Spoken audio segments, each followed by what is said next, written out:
सियापति रामचंद्र की जय। समझने में नाम और नामी दोनों एक से हैं, किंतु दोनों में परस्पर स्वामी और सेवक की समान प्रीति है। प्रभु श्री रामचंद्र जी अपने राम नाम का ही अनुगमन करते हैं, नाम लेते ही वहां आ जाते हैं। नाम और रूप दोनों ईश्वर की उपाधि हैं, ये दोनों अनिर्वचनीय हैं। अनादि और सुंदर बुद्धि से ही इसका स्वरूप जानने में आता है। नाम और रूप में कौन बड़ा है यह कहना तो अपराध है। इनके गुणों का तारतम्य सुनकर साधु पुरुष स्वयं ही समझ लेंगे। रूप नाम के अधीन देखे जाते हैं, नाम के बिना रूप का ज्ञान नहीं हो सकता। कोई भी विशेष रूप बिना उसका नाम जाने हथेली पर रखा हुआ भी पहचाना नहीं जा सकता, तथा रूप के बिना देखे भी नाम का स्मरण किया जाए तो विशेष स्नेह के साथ वह रूप हृदय में आ जाता है। नाम और रूप की गति की कहानी, विशेषता की कथा अकथनीय है। वह समझने में सुखदायक है, पर उसका वर्णन नहीं किया जा सकता। निर्गुण और सगुण के बीच में नाम सुंदर साक्षी है और दोनों का यथार्थ ज्ञान कराने वाला चतुर दुभाषिया है। तुलसीदास जी कहते हैं कि यदि तू भीतर और बाहर दोनों तरफ उजाला चाहता है तो मुख रूपी द्वार की जीव रूपी देहली पर राम नाम रूपी मणि दीपक को रख। ब्रह्मा के बनाए हुए इस प्रपंच अर्थात दृश्य जगत में भली भांति छूटे हुए वैराग्यवान मुक्त योगी पुरुष इस नाम को ही जीव में जपते हुए जागते हैं और नाम तथा तप से रहित अनुपम अनिर्वचनीय अनामय ब्रह्म सुख का अनुभव करते हैं। जो परमात्मा के गुण भेद को अर्थात यथार्थ महिमा को जानना चाहते हैं, वे जिज्ञासु भी नाम को जीभ से जप कर उसे जान लेते हैं। साधक लौ लगाकर नाम का जाप जपते हैं और अणिमादि अर्थात आठों सिद्धियों को पाकर सिद्ध हो जाते हैं। संकट से घबराए हुए आर्त भक्त नाम जप करते हैं तो उनके बड़े भारी बुरे बुरे संकट मिट जाते हैं और वे सुखी हो जाते हैं। जगत में चार प्रकार के, पहला अतार्थी, धनादि की चाह से भजने वाले, दूसरा आर्त, संकट की निवृत्ति के लिए भजने वाले, तीसरा जिज्ञासु, भगवान को जानने की इच्छा से भजने वाले, चौथा ज्ञानी, भगवान को तत्व से जानकर स्वाभाविक ही प्रेम में भजने वाले राम भक्त हैं। और चारों ही पुण्यात्मा, पाप रहित और उदार हैं।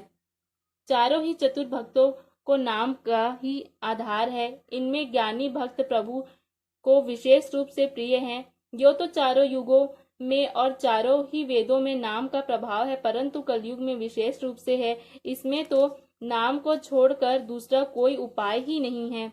राम भक्ति जो सब प्रकार की भोग और मोक्ष की कामनाओं से रहित और श्री राम भक्ति के रस में लीन है, उन्होंने भी नाम के सुंदर प्रेम रूपी अमृत के सरोवर में अपने मन को मछली बनाकर रखा हुआ है, अर्थात वे नाम रूपी सुधा का निरंतर आस्वादन करते रहते हैं, क्षण भर भी उससे अलग होना नहीं चाहते। निर्गुण और सगुण ब्रह्म के दो स्वरूप हैं, ये दोनों ही अकथनीय, अथाह, अनादि और अनुपम है। मेरी सम्मति में नाम इन दोनों से बड़ा है। जिसने अपने बल से दोनों को अपने वश में कर रखा है।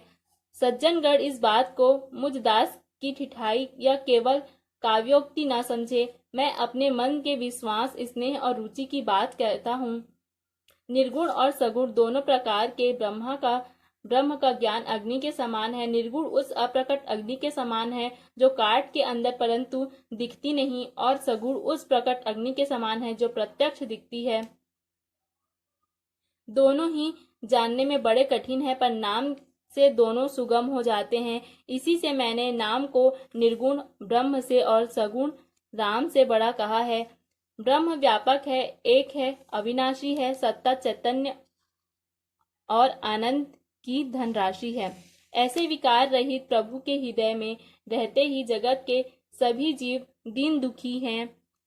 नाम का निरूपण करके, नाम के यथार्थ स्वरूप, महिमा, रहस्य और प्रभाव को जानकर, नाम का जतन करने से, श्रद्धा पूर्वक नाम जप रूपी साधन करने से वही ब्रह्म ऐसे प्रकट हो जाते हैं जैसे रत्न के जानने से उसका मूल्य। इस प्रकार निर्गुण से नाम का प्रभाव बहुत बड़ा है।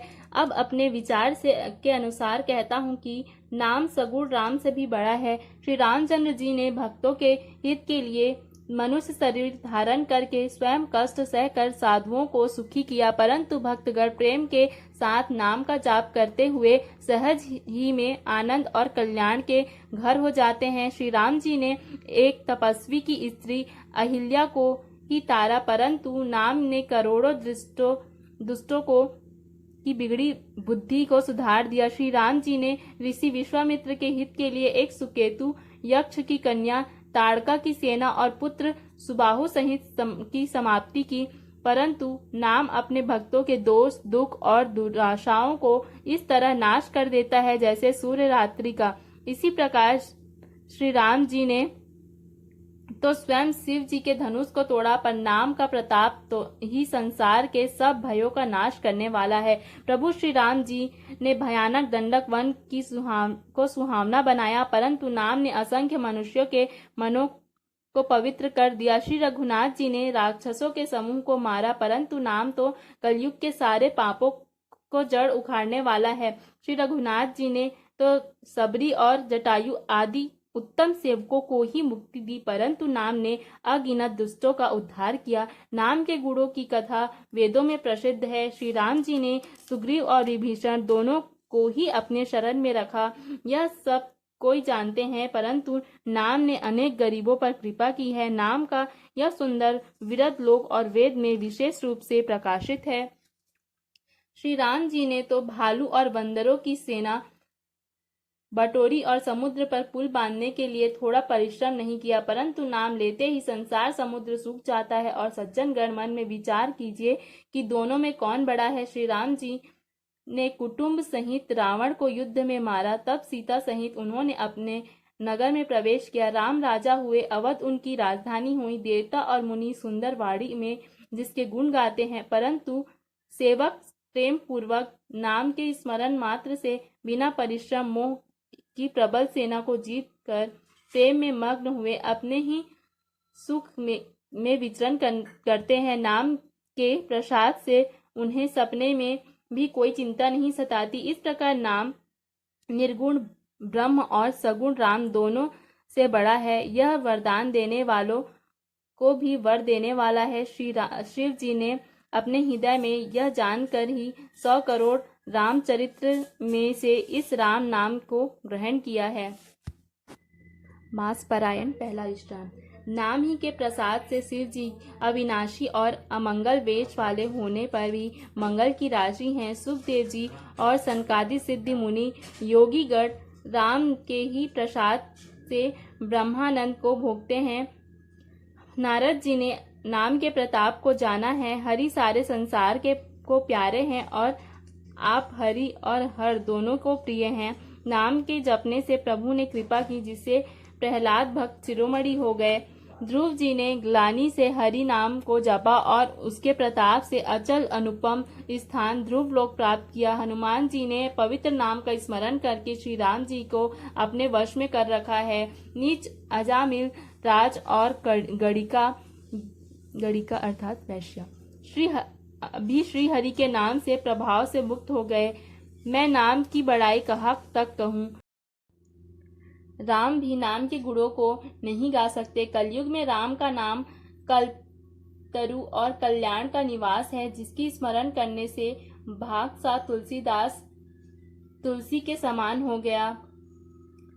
चारों युगों में, तीनों कालों में और तीनों लोकों में नाम को जप कर जीव शोक रहित हुए हैं। वेद पुराण और संतों का मत यही है कि समस्त पुण्यों का फल श्री राम जी में प्रेम होना है। पहले सत्य युग में ध्यान से, दूसरे त्रेता युग में यज्ञ से और द्वापर में पूजन से भगवान प्रसन्न होते हैं, परंतु कलयुग केवल पाप की जड़ और मलिन है। इसमें मनुष्यों का मन पाप रूपी समुद्र में मछली बना हुआ है, अर्थात पाप से कभी अलग होना ही नहीं चाहता। इससे ध्यान, यज्ञ और पूजन नहीं बन सकते। ऐसे कराल कलयुग के काल में तो नाम ही कल्प वृक्ष है, जो स्मरण करते ही संसार के सब जंजालों को नाश कर देने वाला है। कलयुग में यह राम नाम मनोवांछित फल देने वाला है, परलोक का परम हितैषी और इस लोक का माता पिता है। कलयुग में न कर्म है, न भक्ति है और न ही ज्ञान है। राम नाम की एक आधार है, कपट की खान कलयुग रूपी कालनेमी के लिए राम नाम की बुद्धिमान और समर्थ श्री हनुमान जी हैं। राम नाम श्री नृसिंह भगवान है, कलयुग हिरण्यकश्यप है और जप करने वाले जन प्रहलाद के समान है। यह नाम देवताओं के शत्रु कलयुग रूपी दैत्य को मारकर जप करने वालों की रक्षा करेगा।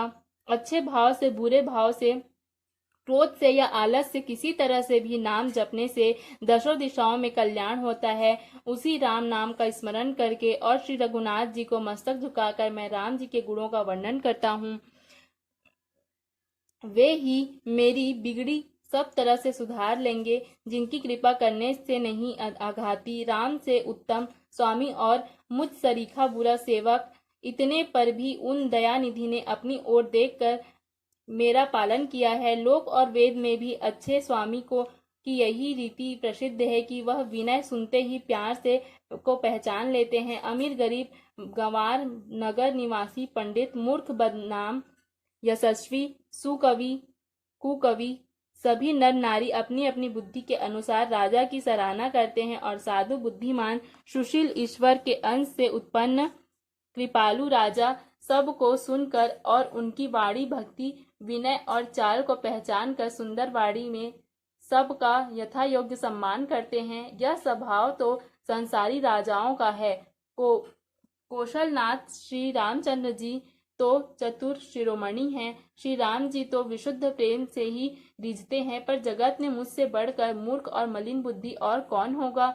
यद्यपि कृपालु श्री रामचंद्र जी मुझ दुष्ट सेवक की प्रीति और रुचि को अवश्य रखेंगे, जिन्होंने पत्थरों को जहाज और बंदर भालुओं को बुद्धिमान मंत्री बना दिया है। सब लोग मुझे श्री राम जी का सेवक कहते हैं और मैं भी कहलाता हूँ। कृपालु श्री राम जी इस निंदा को सहते हैं कि श्री सीतानाथ जी जैसे स्वामी का तुलसीदास सा सेवक है। यह मेरी बहुत बड़ी ठिठाई और दोष है। मेरे पाप को सुनकर नरक ने भी नाक सिकोड़ ली है। यह समझकर मुझे अपने ही कल्पित डर से डर हो रहा है, किंतु भगवान श्री रामचंद्र जी ने तो स्वप्न में भी इस पर ध्यान नहीं दिया। मेरे प्रभु श्री रामचंद्र जी ने तो इस बात को सुनकर, देखकर और अपने सूचित रूपी चक्षु से निरीक्षण कर मेरी भक्ति और बुद्धि की सराहना की, क्योंकि कहने से चाहे बिगड़ जाए, श्री रामचंद्र जी भी दास के हृदय की अच्छी स्थिति जानकर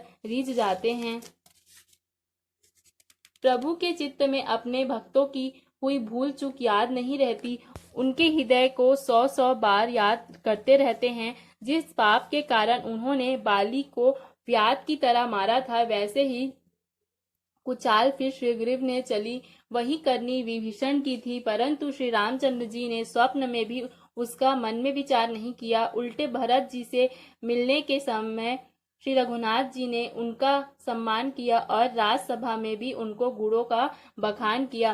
प्रभु श्री रामचंद्र जी तो वृक्ष के नीचे और बंदर डाली पर, अर्थात कहाँ मर्यादा पुरुषोत्तम सच्चिदानंद परमात्मा श्री राम और कहाँ पेड़ों पर, परंतु ऐसे बंदरों को भी उन्होंने अपने समान बना लिया। तुलसीदास जी कहते हैं कि श्री रामचंद्र जी सरीखे शील निधान स्वामी कहीं भी नहीं है।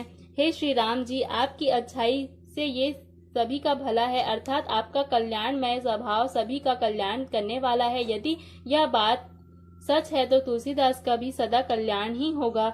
इस प्रकार अपने गुण दोषों को कहकर और सबको फिर सिर झुकाकर मैं श्री रघुनाथ जी का निर्मल यश वर्णन करता हूँ, जिसके सुनने से कलयुग के पाप नष्ट हो जाते हैं। मुनि याज्ञवल्क्य जी ने जो सुहावनी कथा मुनि श्रेष्ठ भारद्वाज जी को सुनाई थी और उसी संवाद को मैं बखान कर कहूँगा, सब सज्जन सुख का अनुभव करते हुए उसे सुने।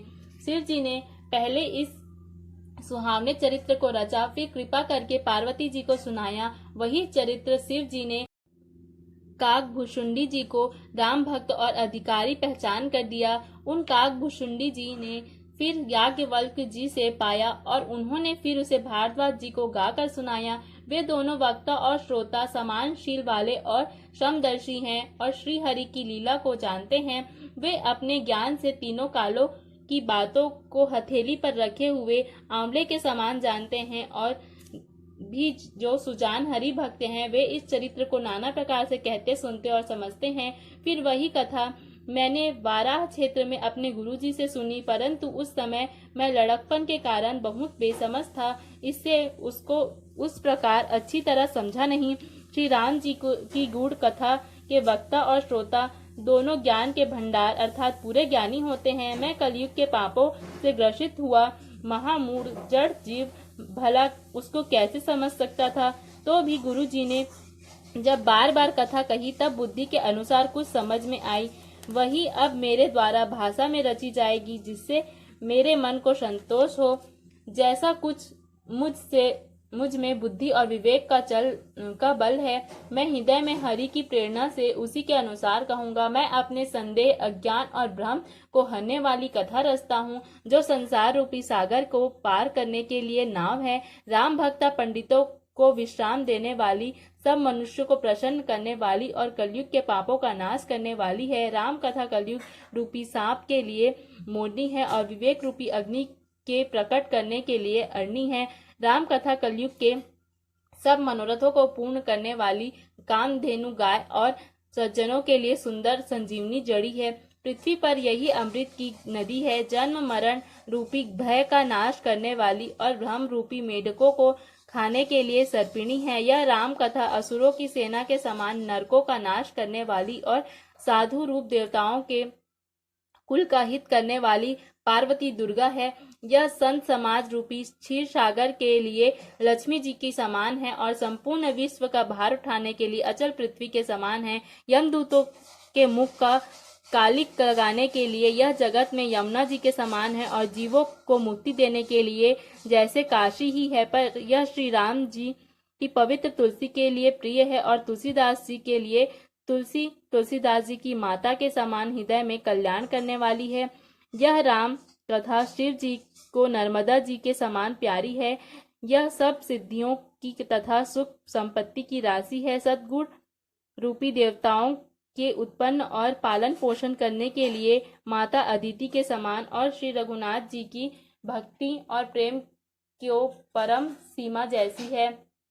तुलसीदास जी कहते हैं कि राम कथा मंदाकिनी नदी है और सुंदर चित्रकूट है और सुंदर स्नेही वन है, जिसमें श्री सीता राम जी विहार करते हैं। श्री रामचंद्र जी का चरित्र सुंदर चिंतामणि है और संतों की सुदबुद्धि रूपी स्त्री का सुंदर श्रृंगार है। श्री रामचंद्र जी के गुण समूह जगत का कल्याण करने वाले और मुक्ति, धन, धर्म और परम धाम के देने वाले हैं। ज्ञान, वैराग्य और योग के लिए सद्गुरु है और संसार रूपी भयंकर लोक का नाश करने के लिए देवताओं के वैद्य के समान है। ये श्री सीताराम जी के प्रेम में उत्पन्न करने के लिए माता पिता और संपूर्ण व्रत, धर्म और नियमों के बीज हैं। पाप, संताप और शोक का नाश करने के लिए तथा इस लोक और परलोक के लिए प्रिय पालन करने वाले हैं। विचार रूपी राजा के सूरवीर मंत्री और लोभ रूपी अपार समुद्र के सोखने के लिए अगस्त्य मुनि हैं। भक्तों के मन रूपी वन में बसने वाले काम, क्रोध और कलयुग के पाप रूपी हाथियों के मारने के लिए सिंह के बच्चे हैं। शिव जी के पूज्य और प्रियतम अतिथि हैं और दरिद्रता रूपी दानावल को बुझाने के लिए कामना पूर्ण करने वाले मेघ हैं। विषय रूपी सांप का जहर उतारने के लिए मंत्र और महामणि हैं। ये ललाट पर लिखे हुए कठिनता से मिटने वाले बुरे लेखों को मिटा देने वाले हैं। अज्ञान रूपी अंधकार को हरण करने के लिए सूर्य किरणों के समान और सेवक रूपी धान के पालन करने में मेघ के समान है। सियापति रामचंद्र की जय।